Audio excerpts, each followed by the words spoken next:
আলাইকুম। খাওয়ার আগে লবণ দিয়ে খাওয়া এবং তা নিয়মিত এভাবে অভ্যাস করা এবং এটা করতে হবে এরকম মনে করা যাবে না। আল্লাহ রাসূল সাল্লাল্লাহু আলাইহি সাল্লাম লবণ দিয়ে খেতেন এরকম কি কোনো নির্দেশ দিয়েছিলেন? আমার মনে হয় যে না। তা আসুন আজ থেকে কোরআন এবং সহিহ হাদিস যেগুলাকে সমর্থন করে না, ওই জাতীয় কোনো কাজ, কর্ম, ইবাদত আমরা করব না। আল্লাহ রাসূল সাল্লাল্লাহু আলাইহি ওয়াসাল্লাম যা আমাদেরকে শিখিয়েছেন আমরা তাই করব। এর বাহিরে অন্য কিছু অতিরিক্ত আমরা করতে যাব না। কারণ কি? আল্লাহ রসুল উসওয়াতুল হাসান।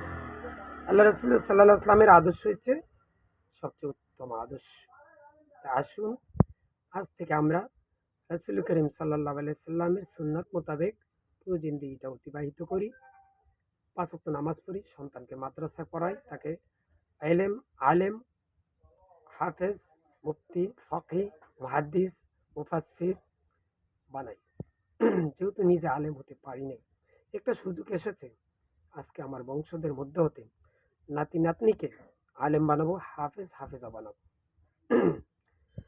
ভাই বেটা ভাগ্নাকে হাফেজ হাফেজা বানাবো। আর পড়াবো কোন জায়গায়? সেরেক বেদাত কুফুরি গিবত মুক্ত প্রতিষ্ঠানে কিন্তু পড়াতে হবে। সেরেক বেদাত কুফুরি গিবত কবিরা গুনাহ মুক্ত শিক্ষকের ওস্তাদের কাছে পড়াতে হবে। হাতে কাজ মুখে লা ইলাহা ইল্লাল্লাহ পড়তে হবে। সবসময় লা ইলাহা ইল্লাল্লাহ পড়বো, হাতে কাজ দেখবে, লা ইলাহা পড়বো। হাট বাজারে হাঁটতেছি, হাতে কাজ, মুখে লা ইলাহা ইল্লাল্লাহ।